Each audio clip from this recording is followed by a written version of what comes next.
Hi, I'm Liz Cully, and welcome back to Cool, Cool, Cool. Each week, I give you a glimpse into what I think is cool and chat with a ton of people that are definitely cool.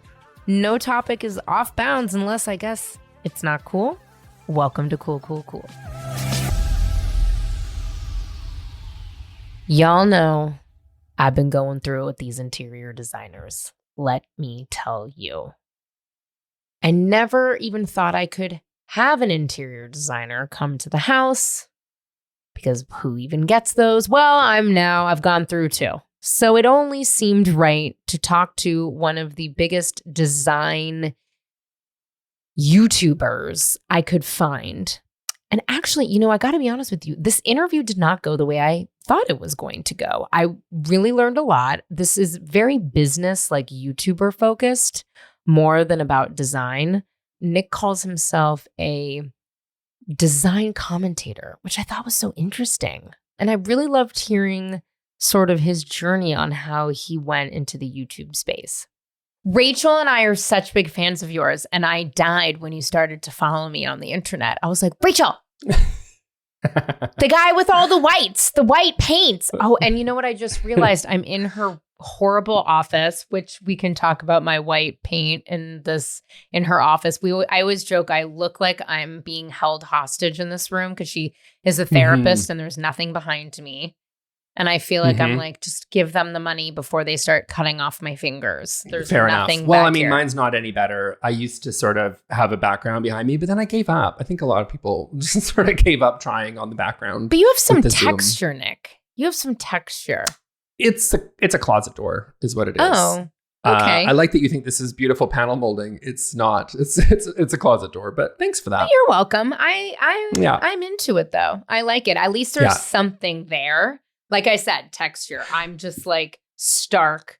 This is, I believe, Simply White Benjamin Moore with Chantilly lace ceilings and trim. Simply White is my favorite white. Is it? It is. It's what I have in my living room. Actually, I have it in this room as well. It's my favorite white. So that's how you found me, was the white paint? No, it must have been before. Okay. I've shared the white paint with many people and been like, this will explain everything you need to know about white paint, because white paint is, oh my God. It's not just, it's a hard subject. Yep. It's complex. It is very complex. It is so hard. It is impossible. And we live in a very old Spanish house. And so white paint and I've never done this, but we just painted the whole house simply white. I mean, we had to do an incredible amount of work. We had old, almost like plastic wallpaper in every room. They only did one upgrade, and that was apparently in the 1970s when they gutted the beautiful original 1928 kitchen. Mm-hmm. And they made it red orange, hacienda, very 70s. And then they put wallpaper and like plastic wallpaper in all the rooms. Like the vinyl stuff. Yeah. Vinyl, which took Love that. 2 weeks to remove. So I found you. Rachel found you. I have to give credit where credit's due. Rachel found you and I started following you. And then somehow you started following me back. And I really felt validated in my online presence when you followed me back. Oh, that's so sweet. You feel like you've made it. Yeah. Well, thank you for that. I remember you messaging me. I remember you sending me a DM and you were just like, oh my God, you follow me back. And it had about 7 exclamation points. So I knew you were excited. That tracks. And I was excited as well. And here we are. What? So yeah. I went on your LinkedIn. I saw that you have or have had corporate jobs, so to speak. But now it sounds like you're full-on content creator. Is that correct? That is correct. Yes. I always, I joke I'm like Madonna. I reinvent myself every 7 years or so. I was a corporate person. I worked in HR for 7-8 years, something like that. I don't think you've listened. And there's just no problem, but I will tell you, just because in case you go back and start listening into the archives, I do often remind people that HR is not your friend. I just want to make sure, because I've interviewed so many different people that used to be HR, and I'm like, oh God, it's always kind, fun, charismatic people, and you have to remind yourself, snitches get stitches. Like, don't tell them anything. Just fucking negotiate your comp package. Be nice. Fill out the paperwork on time and get out of there. That's how I am with HR people, you know? I think that's fair. I think the thing is I used to always say it's like HR is not on manager side. It's not on the employee side. It's on the company side. Right. And so people think the employee advocacy piece, which is there, like when I worked in HR, like I advocated for employees, but it was never public. That's also the thing, is a lot of the stuff that HR does is behind the scenes. You can't say what you're working on. And so you always look like a dick. You get no credit when things go well and you get all the blame when things go bad. Right? It's like, you know, when like there was the whole Me Too stuff and everybody was like, where is the HR department? And I was like, oh, I know where they were. Like they knew exactly what was going on. They were probably doing what they do, which is advocate a little bit behind the scenes. But ultimately, when the CEO is the one who's exposing himself in his office, who are you supposed to complain to is the HR, right? Like who are you supposed to, you know, and that was a lot of the work. Is you might do some employee advocacy behind the scenes, but that's usually because managers oftentimes are the bigger problem, let's be honest. Totally. And so you're always educating managers on, hey, maybe you shouldn't be such a dick. And that's that piece that's happening behind the scenes that you don't know about. But you're always advocating on the part of what's best for the company.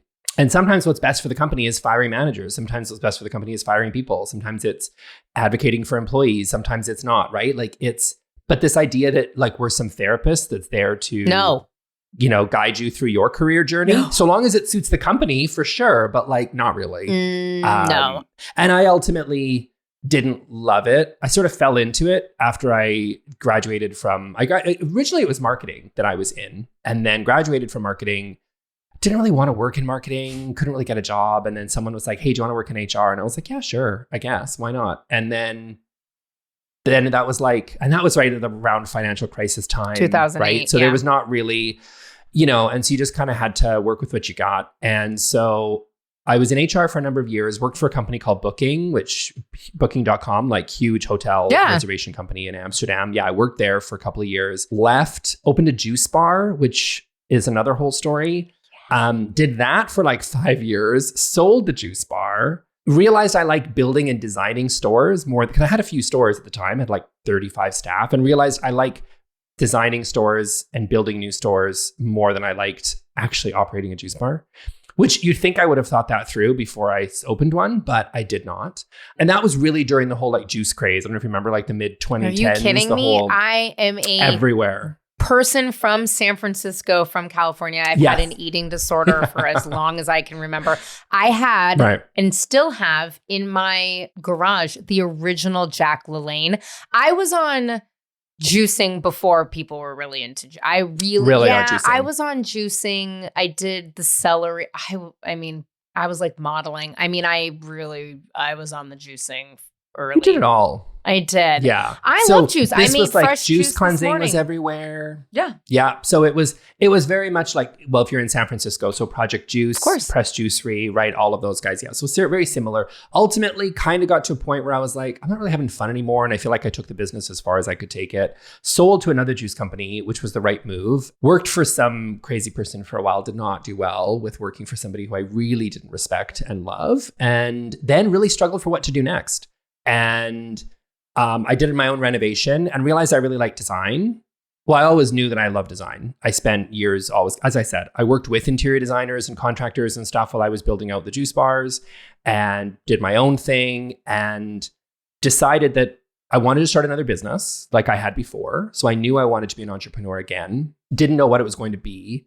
And then realized some of the challenges around finding things like plumbing fixtures and lighting fixtures and whatever. So I decided to open my own like business where I would be a direct to consumer company to sell some of these more designer pieces that you don't really think about, that you're typically are really expensive because you got to go to a really expensive showroom.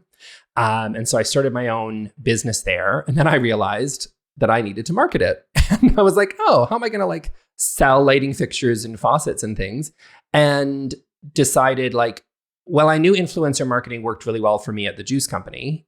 And so I kind of thought, instead of paying influencers, why don't I try to like not be one, but I thought, hey, if I could create content about what I've learned in design, people could maybe be like, hey, I've learned something here. Oh, I need a new light, or I need a new, I'm thinking about renovating my bathroom or whatever. And then my brand would sort of be in the background. And then I would use that as like a marketing channel to sell product. That was the vision. And then the YouTube channel just really started to take off. And it's sort of, I realized that you got to go where the traction is, right? And I realized I was getting a lot more traction on the channel growing so quickly that I realized, oh, I can monetize this. Right. And actually what started out as a marketing channel to sell my other business that I was working on, which never really super got off the ground. It was always very kind of in the testing phases, very small product lineup, things like that. And then, I started making money. And then it was like, oh, I had YouTube AdSense. And then I had like 1,000 subscribers. And then I had 17,000 subscribers. And then I had 100,000 subscribers, all within the space of a few months. And so it was just really like crazy. And so then I decided, oh, I should just do this. And from there on, I like had this little business in the background that was like, wait, this is a totally different business. The reality is this is a content business. This is 100%. And so I realized, I could do brand deals and I could do YouTube AdSense and like I could make more money on media content stuff. And the whole direct to consumer business just sort of fell away because it was just like not where I was spending my time. And it's not what I really love to do. So I sort of accidentally turned, long story short, I guess I accidentally turned a marketing channel to try to sell a business I was sort of working on that was in very early stages. And then that became a media business sort of accidentally. And here I am, all 3 years later, still making videos. Look at that. I mean, wow, what a journey. You really can. I mean, it has to be a focus and a full-time job, though, I think, to really see the fruits of your labor. I think sometimes you can just hit and it works. But when you're making content that people want so much of and so much volume, because I feel like once I watch one of your videos, I'm like, cool, I have another question. Or like, what about, I mean, I hate gray, but I think you hate gray too. I can't remember. Or maybe you have mixed feelings on gray. I can't remember. I think gray is a fine neutral, but I think the all gray spaces that we have seen in kind of 2017 to 2022, like the builder special of like the pale gray flooring, the gray walls, the gray furniture, the gray decor, like everything really just feels really cold and sterile. That I don't love. But gray as a color, if you want to put a gray throw in an otherwise colorful, fine, go for it. Like it's a fine neutral, just like black or white or anything else is a fine neutral. But I think gray can feel really overwhelming. Yeah, it can just feel it's heavy. Gray. Yeah. But yeah, I mean, it becomes like you're pumping out tons of content. Now, are you being asked to design friend spaces, or like, would you take projects on as well, especially in kind of the name of creating more content? I get asked a lot. I've resisted it the whole time. And the reason is just because I've really focused in as a business that it's a content media business. And so the only way I would do it, like you just alluded to there, is if I could do something that is content. It's just not worth it to trade by time for money. That sounds arrogant, but it's not. It's basically like if someone were to pay me an hourly to go be like, hey, Nick, do you want to help me on this project to go style a space? I would rather, it's probably not only more lucrative, but it's probably more impactful and better use of my platform for me to spend that time rather than doing hourly consulting stuff to actually just create more content. So I've sort of kept myself in that lane. Now, having said that, if I were to do, a design series where I would sort of like renovate my own home and turn that into a series, or build a house or renovate another friend's house or something and have it be sort of maybe sponsored by a brand and then make content out of it, that is really interesting. But I probably don't see the need to necessarily like charge for that project because that's just not really my thing, right? Then you're now a consulting business, not really so much a content business. But having said that, I mean, I listen to everything, any proposal that someone brings my way, but I've never found it makes a ton of sense for me. Interesting. It's so interesting that you focus in, it's good. You have like such parameters, I think, about what, and a focus about what you're doing and what your business is. I don't have any of that. I constantly am doing this, that, this all over the place, which is why I'm very tired and have to get regular Botox and fillers so that I don't look as dead as I feel. Yeah, here's the thing. Rachel and I have been approached now by HGTV twice, Magnolia once. We just kind of had the best case scenario happen with Vizio, where people want to come and like design a room or do whatever. And we thought, hey, like we don't have a ton of money. This would be great. I have, you know, my stuff that I have going on. I'm not like you. I don't have a huge presence online, but I'm like an interesting character in the mix of how I operate. Sure. Well, you know, it's a different world, right? So it's like I'm around, but like not, but it's fine. But I'm happy to do it. We both have worked on productions before. I also think from a production standpoint, people are like, okay, they know what's involved in this and what's not. But here's the problem. The problem, and I don't know if you're familiar with this, is they ruin your home. You don't have any say and you pay for it. Right. So you're talking about, so HGTV has approached you to say, hey, we have a show and we want to come in and renovate your space, but you have to pay for the renovation. We're going to ruin your house, but you'll be on television. Correct. And you have no say in the design. And I'm like, that's psychotic. That's not happening. I do have a friend who was on HGTV. She's a celebrity, and they like literally she fell through the floorboards because it wasn't real. And so it's so interesting. I know it's so crazy. And she ended up like suing them for and she should have. I mean, it was crazy what they did, because the thing is, it's completely unrealistic. You know, you built your store, like you have a timeline, but you don't rush a major renovation with plumbing and electrical. And if you're knocking down walls in like 4 weeks, even 6 weeks is pretty unrealistic depending on the project that you're doing, along with filming, doing pickups, all of this kind of stuff. But we were supposed to do a Home Depot commercial 2 weeks ago. And I was really excited about it because the kind of trade of it all. And usually at this point, I'll say no. But it came our way and they wanted to like crazy Christmas design our living room. So it wasn't any like building fabrications. It was just only decorating, which I was like, great. The only thing I ask for is for my yard, I want an animatronical deer. That's all I asked. I was thinking the ones that are see-through lights. I live in LA. I live near the studios. Our neighborhood goes crazy for Halloween and for Christmas, and I like to have a Christmas party. What ended up happening is we asked too many questions. We were too specific about production. They took a picture of our house and they said, your house is too nice. We're scared we're going to fuck it up. Here's the money and here's the Christmas decor, which, by the way, they did get me a 6-foot by 4-foot animatronical deer, but it's only for inside. It's like a huge stuffed animal pony. Oh, that's easy to put in the living room.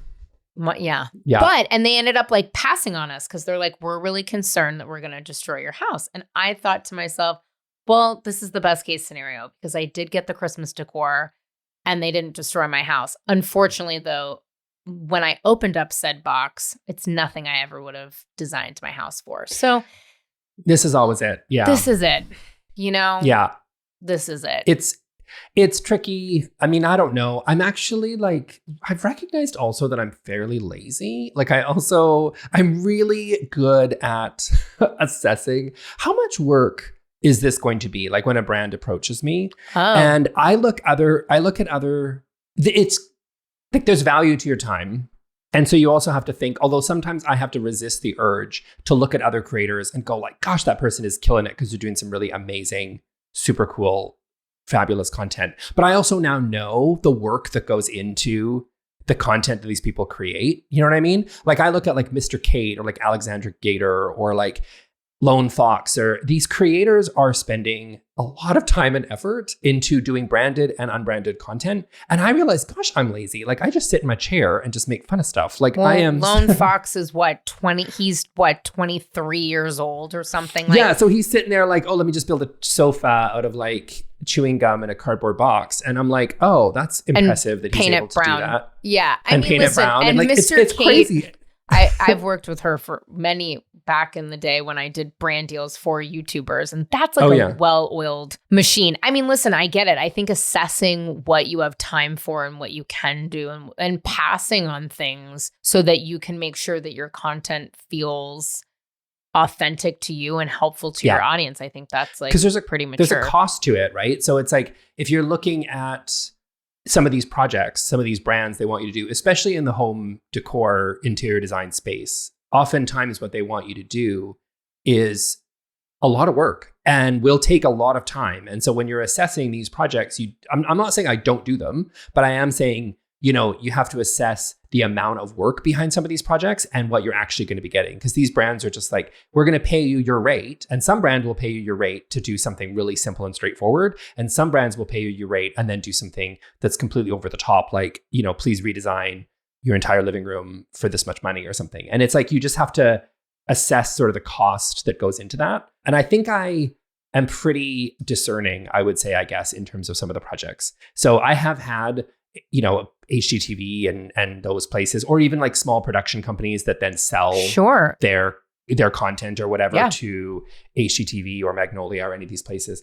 And it's never always like worked out. I don't know. There's always something that it's just, it goes sideways. I don't know. It's usually, sometimes they come to me and they're like, what show would you want to build? And I'm like, I don't know. You tell me. Like, isn't that your job? Like, I don't know. Like, you've seen my content. Like, I basically got a demo reel on YouTube. Feel free to like, think of if there's something that you think would work for me. Welcome to entertainment, my friend. I know. I was like, I'm listening to you being like, ooh, that's so interesting that the production and development companies have asked you to do all of them. Welcome to my world.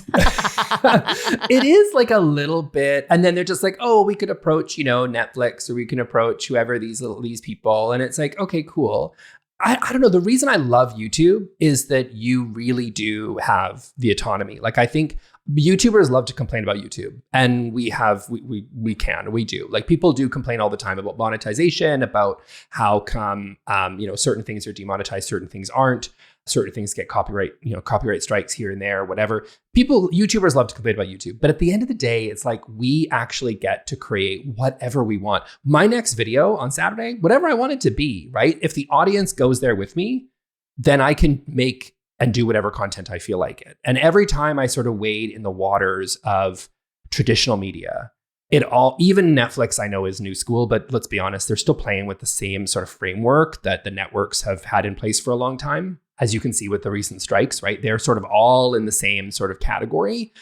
It's like they're playing in that space, and ultimately you're controlled a lot and you're told what to do and who your sponsors are. And it just feels a little bit more rigid than in YouTube, where I really do have the autonomy to make and do whatever I want and say whatever I want to say, right? I mean, if you've seen my videos, I don't always have an opinion that is shared by a lot of people and is not always like so you take a brand like Wayfair. I actually think Wayfair is really fun to work with. I have done sponsor stuff with Wayfair. I literally am working with them on something today. I was working on something with Wayfair, but I've made fun of Wayfair in the past. I literally have a video on my channel that's like, buy this, not that, the best and worst products at Wayfair. And I made fun of stuff on Wayfair.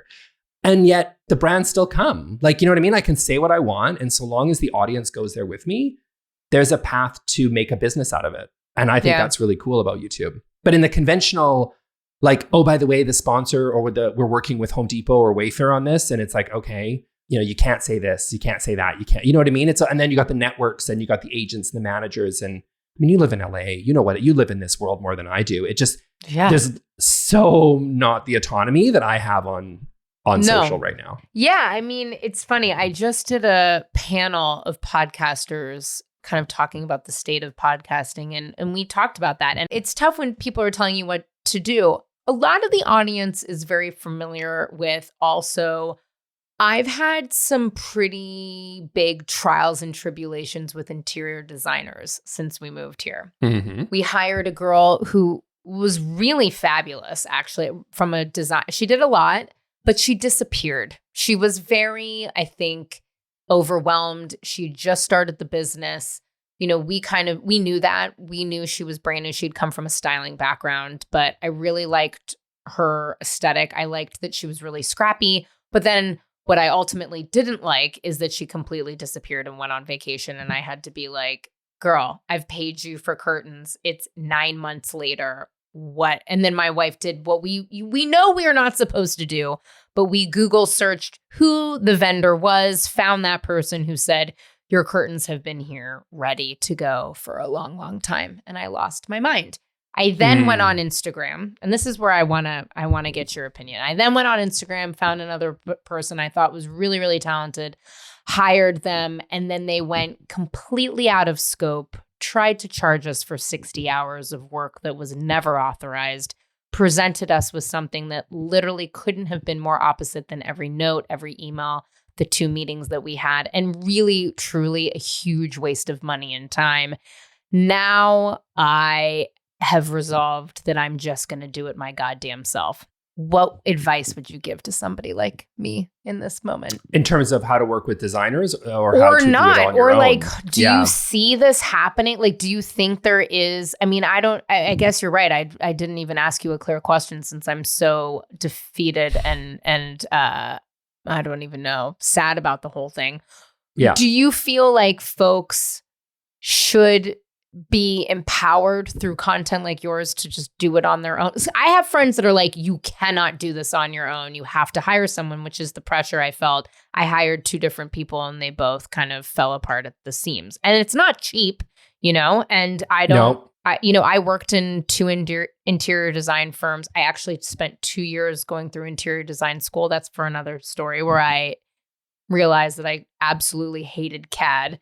Couldn't deal. Yeah. It was like 4:00 in the morning before my final. I was like building a model, trying to do a fucking CAD test. And I was like, you know what? I can't do it. I'm never going to survive the next 2 years of school. My father's a pretty well-known structural engineer. So I grew up on sites. Like, I grew up kind of in the world, right? So I respect the craft, but I'm here left being like, can I do this on my own? Like, should I at this point just do it on my own? I don't know. And if you say, yes, do it on your own, how does one go about doing that?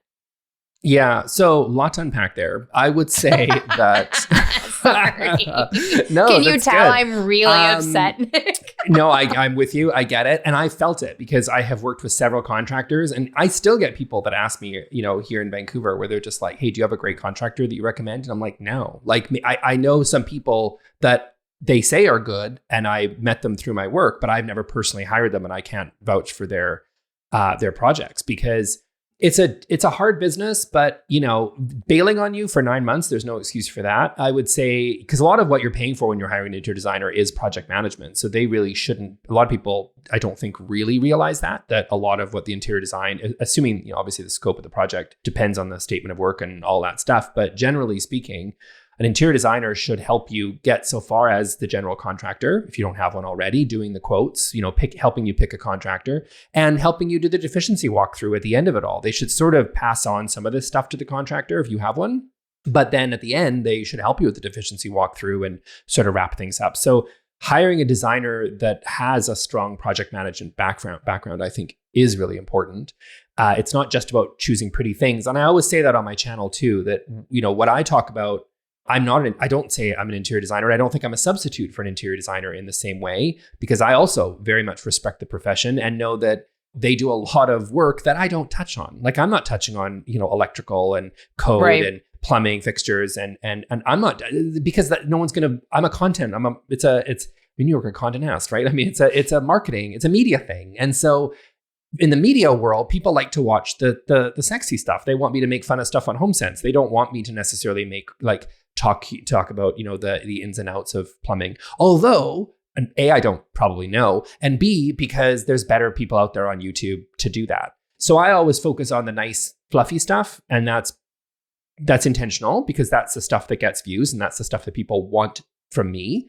But designers do a lot of other work as well, including project management and choosing, the different specifics and dealing with the client one-on-one. And that's part of the reason why at the beginning, when we talked earlier, I don't want to necessarily do a lot of client work because I know that's a very different and difficult business that I don't want to be involved in. Because I think at the end of, I'm a content person. That's what I do. Now to answer the question of, can you do it yourself?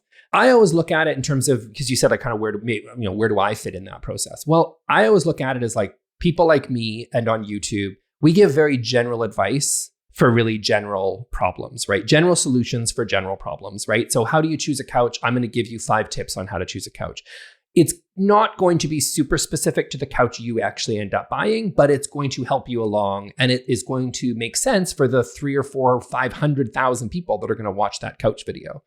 General advice for a very general, like general solutions for general problems, basically. If you want specific advice for your very specific problem, you need to hire something like a designer. Yeah. So I think it really depends on where you're at. If you are a person that thinks you can take it over the finish line with that, I know specifically what I want, and you feel like you're the person, you have, the skills to execute on that, then yeah, you can. But if people leave me comments on videos like my how to choose a couch video being like, Nick, I'm debating between this couch and this couch for this particular space in this particular living room. Like I can't do that for 500,000 people or 100,000 people. Oh, I would be crazy. It would be crazy. So I can't give specific answers. So I guess it really depends on you. Do you think that you can take some tips from a person like me and create a space that's really beautiful and works for you if you have kind of a bit of an eye for it, if you have some education, you think you're skilled enough in that area to be able to do it, then sure.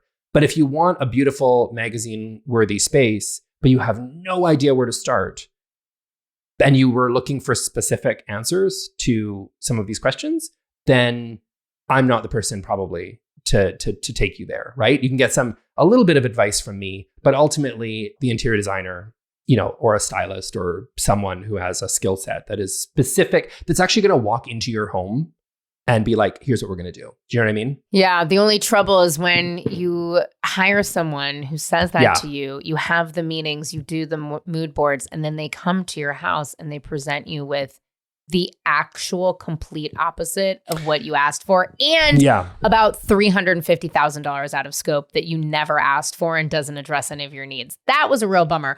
But you make such a strong distinction that you are not I love it. You're so clear. Like listening, I am not. I told you, I warned you. I am not clear. But you are so clear. Some of my interior designer friends who I have not hired because some of them are quite out of my budget, but I love them dearly. It's fine. One, Kelly Wersler, who she and I had a long talk about the rise of the Instagram interior designer during COVID. Because I feel like everyone was at home. Everyone was thinking about their couch. Everybody was thinking about like, this is the only place that I'm going to be, nobody. This place sucks. I need to fix it. Totally. Yeah. What is your take on that? Do you think people should be calling themselves maybe design enthusiasts or expert? Does it bother you? Do you not care? Do you just not even get involved in that debate? Like, where do you stand there? I try not to get in that debate, but I will say that it's tough because I think that I have had people that are critical of me because they are like, well, he's not a real designer. And I just think it's very interesting because my answer to that is like, again, it's that clarity that is so clear. Like, it's so clear to me that I'm like, this is YouTube, babe. Like, I'm not here trying to steal your clients. Like if you're someone's like, actually, I say no to your clients. I don't want your clients. I'm happy to refer if I think you're good, but like, that's not the game I'm playing. And so when a person who is, Kelly Wersler does not really fit super like into this category, but when there are designers that are interior designers, and that is their profession, that is what they do. And then they have TikTok, Instagram, YouTube channels, and that's where they share their thing. I'm kind of like, it's the ones who it really bothers is the ones that don't get the same views, or they don't get the same traction as me, and they feel an entitlement that they should because they're real designers and I'm not. And my answer to that is like, again, it's like, it's YouTube, like it's media.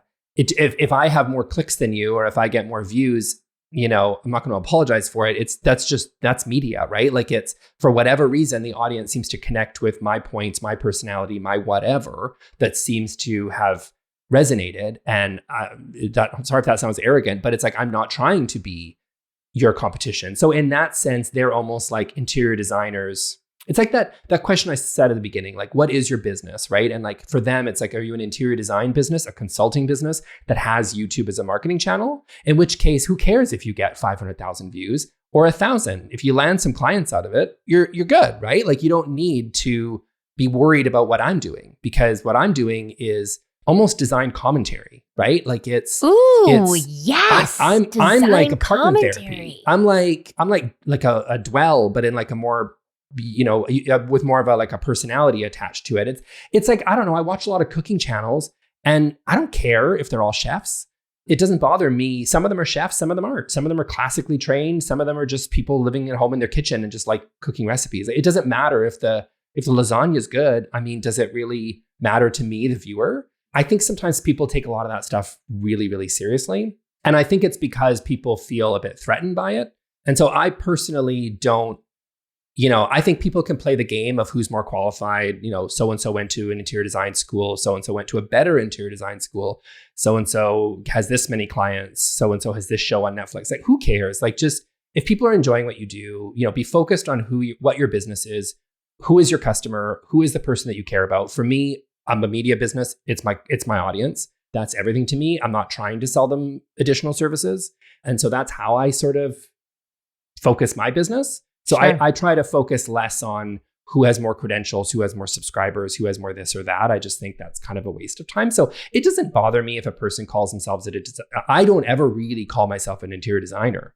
That label has been thrown at me because people, articles are written or whatever, and they're like, Nick Lewis, interior designer, says blah, blah, blah. And sometimes I think they do that less out of like credentials and more just because that's the term that people know. Most people don't know or care if a person is an interior designer or not. It's not like a doctor, you know what I mean? Or a lawyer. I mean, not to say I don't respect their profession in the same way, but like, most lay people don't really know who's a stylist and who's a designer and who's just an enthusiast. Like, most people don't care. So it's usually out of convenience that people just use these terms.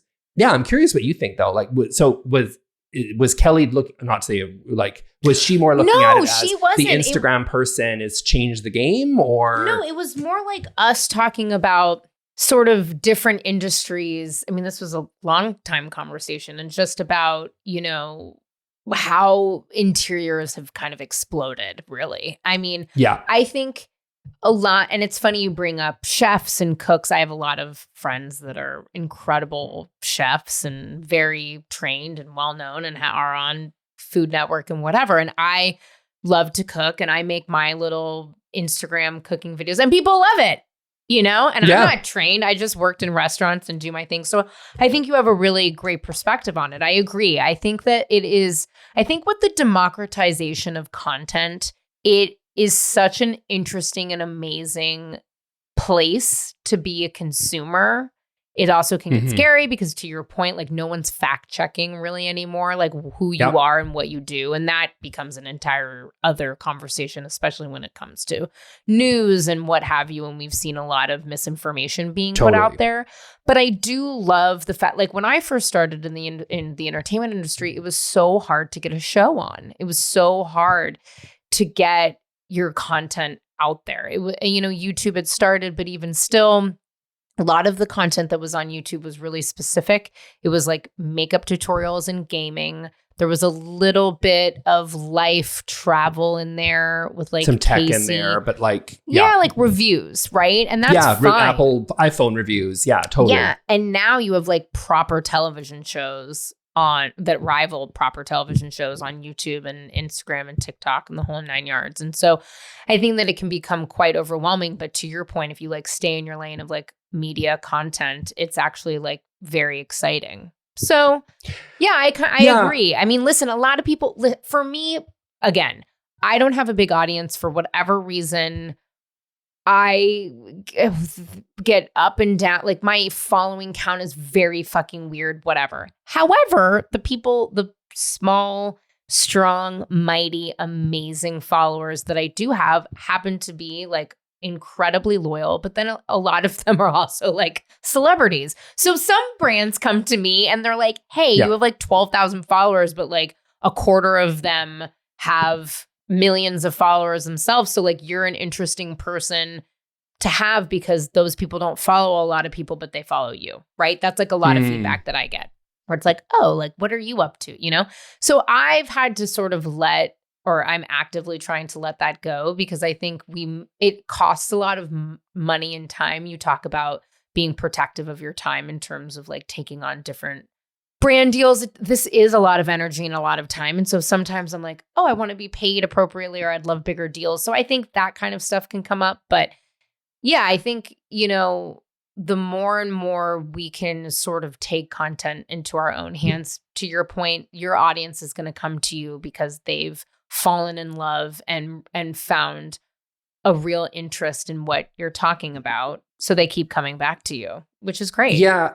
And I think too, it's like interior designers, I look at it as sometimes design and architecture is sort of similar kind of in this category. Is there exclusive, no pun intended, exclusive by design? Because the thing is, what a lot of designers, who hires designers? Usually, not always, but oftentimes, it's people that are wealthier than your average, right? Your average person is going to Target, going to Home Goods, going to IKEA, going to whatever. They're not going to hire an interior designer. And the idea of $350,000 being out of scope is also laughable for most people, right? Because Bananas. The idea is that's their entire house. Nick, the whole thing of it was so insane. It was just, and I'm still dealing with it, which is why I'm obviously so touchy, but it was so disrespectful, actually, I think, as well. To be so, and the assumption that would even like be in the realm of like a rounding error is obviously ridiculous. And that's the thing is like interior designers, and again, love them dearly, really respect their work, but oftentimes they have to dress the part, look the part, act the part, talk the part, they're trying to give a certain image of exclusivity. Right. Because they're trying to think of who they're trying to attract. They're trying to attract a very narrow, I would say top 1%, 5%, 10%, whatever of the income bracket that can actually really afford their services, because their services are expensive, because we're asking them to come into people's homes and do incredibly detailed work with CAD, all the work that goes into the concept, all the way through to the project management, to the delivery of the final and beautiful home. It's a lot of work, and that's why they charge what they charge. But unfortunately, we live in a world, of course, where that is quite exclusive to some very sort of generally higher net worth individuals. And so what does that mean? Well, it means that most designers and stylists, they look the part. They want to be in certain magazines. They want to project a certain image on their social. And it's not particularly accessible to the 90% of the people that are out there. So what I think is really funny, if people look at sort of disparagingly on sort of YouTube, Instagram, TikTok, whatever, is that yes, a lot of that stuff is still out there, but most of the people like me that aren't trying to sell you services, I don't care if you watch a video talking about my favorite items from Restoration Hardware or my favorite items from Walmart. A view is a view. You know what I mean? Like it's generally much more accessible to most people. Some of my most watched videos are stuff from IKEA, because people love a deal. Most people, the 90% that don't hire interior designers, love a deal. And so these are the people that are watching my channel. And so, for most interior designers, they've never really been all that interested, again, intentionally so, in really attracting an audience or connecting with most middle class, working class people, because they can't afford their services. It's not their market, right? Now, that's not true for all designers. There is a lot of designers that work more with your small families and things like that. But for the most part, I did not grow up with a background, for example, where my family was like, oh, let's go hire an interior designer for our kitchen. Like, I didn't even know that was a job when I was growing up, because that's not even in my family's background. Like, we don't hire designers. That's what other people do. Like, that's people that drive Mercedes and live in like much fancier houses than we did. That's not us. We're like, buy a Toyota and a used Toyota and do it yourself. Go to IKEA, go to, whatever, the Walmarts of the world. And if you're fancy, you might go somewhere like Crate and Barrel, but probably you're not going to buy anything because you can't afford it, right? So I think most of my audience is that 90%, the people that are looking for accessible design, and they don't have the privilege of being able to go out and hire an interior designer. So I think that also needs to be involved in the sort of the conversation. A lot of, I think, what the mass media is able to do, people like YouTube, people like me,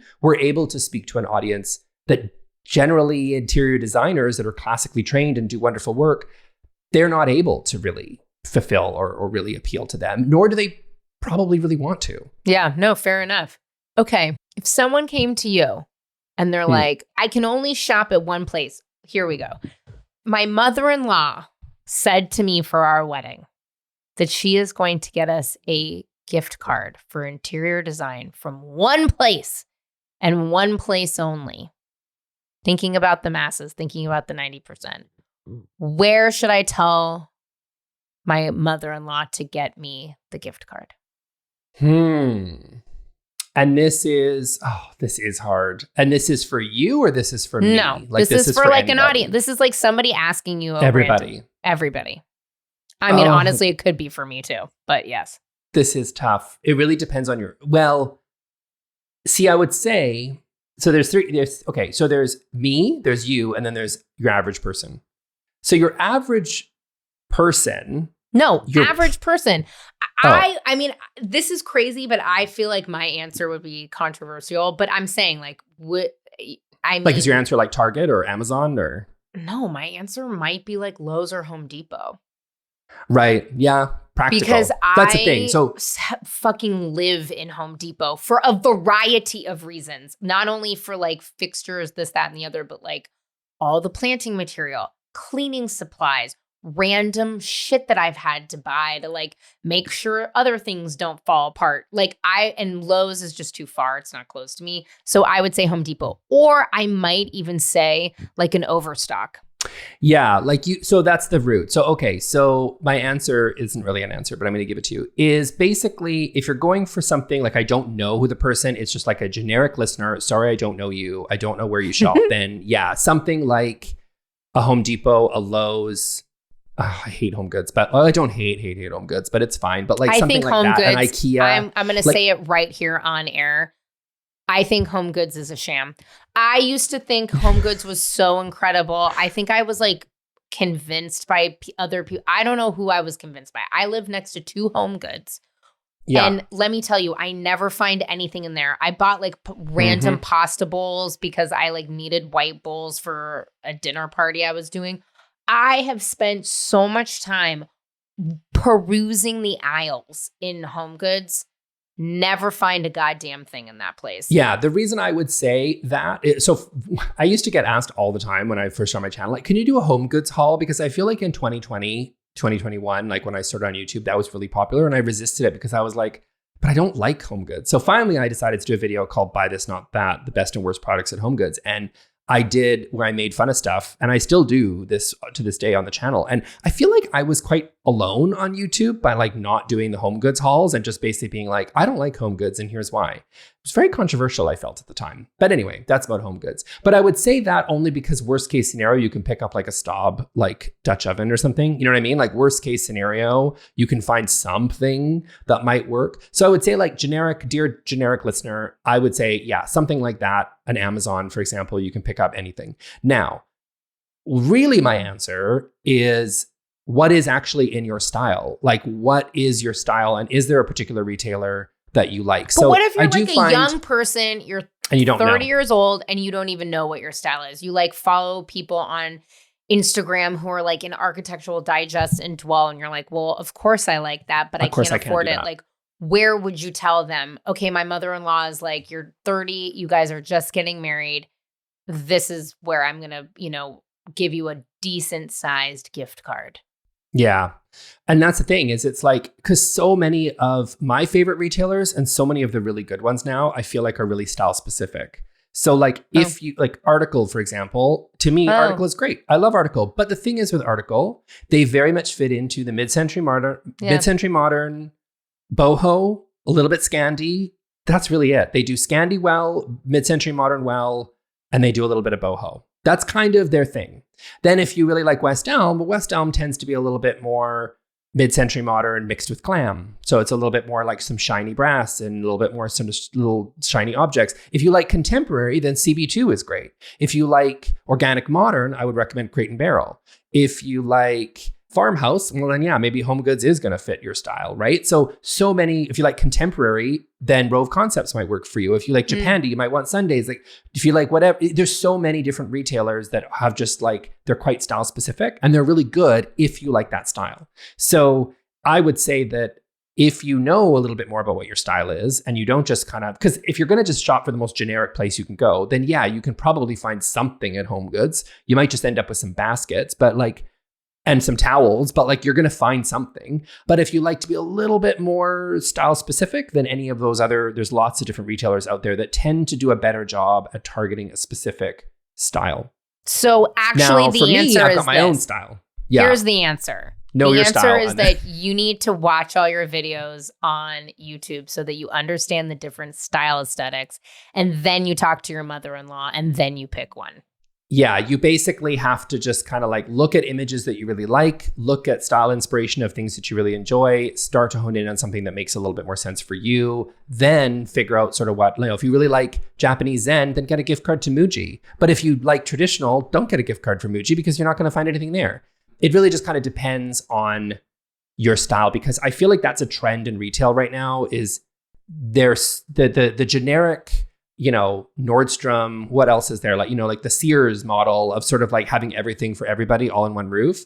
It's kind of like Wayfair, right? If you want, that's basically the online retailer. If you want to go the most generic you can go, where there's a little bit of something for everybody, kind of. Wayfair is the answer, or Amazon, or Overstock, as you said, like, or Home Goods. But if you are someone who's a little bit more focused on a particular style and you feel like, you know, you tend to gravitate towards a specific retailer, then that's your answer. And if you're me, well, then you pick things that fit in with me, which is I like, you know, Sundays is one of my favorites, or CB2. And like, I would have no problem spending a gift card at CB2. Like, I would have probably not a problem, but other people hate CB2 and would not want, you know, that gift card. So yeah, that's not a great answer, but that is my answer. Well, here's the thing. I am thoroughly convinced that I will never hire another interior designer for the rest of my life. I can't afford it. It's out of control. I can't do it. I learned a lot from Nick. I learned a lot about design commentary. So check out his page. It's very interesting. Check out especially his video about whites that we referenced many times during this interview, because it was very helpful for me.